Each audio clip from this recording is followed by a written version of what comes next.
Non competitiva se vai desenvolver en parte nun dos 6 parques naturais de Galicia, a verdad que eso seguro que vai ser un bo engado tamén para que se poidan achegar pois, máis cicloturistas.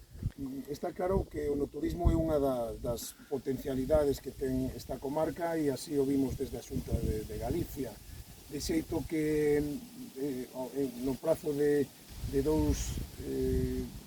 dous anos pois se van investir máis de 2 millóns de euros procedentes da Axencia de Turismo de Galicia para promover esta actividade. Temos o PSTV, como sabedes, viños milenarios que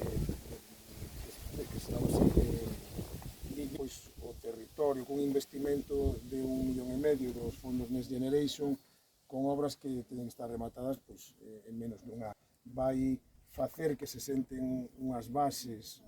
excepcionais para o desenvolvemento futuro do enoturismo, pero tamén hai que falar desas achegas que de preto de 600.000 euros que fai tamén Turismo de Galicia a través dos fondos Next Generation para que as adegas, neste caso de Valdeorras, pois se poidan ofrecer servizos de enoturismo, ben de restauración ou ben para a xestión de eventos, para a organización de eventos, de xeito que cada vez pois, haxa unha estructura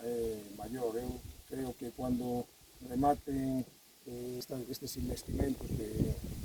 con fondos Next Generation, máis as achegas que está facendo o Turismo de Galicia nestes momentos, xunto coa Ruta do Viño, ou mesmo ca denominación de orixe a través da Feira do Viño, pois Valdeorras poida estar á mesma altura que calquera outro destino especializado en enoturismo. Tamén cada vez hai máis implicación tanto das adegas como do Consello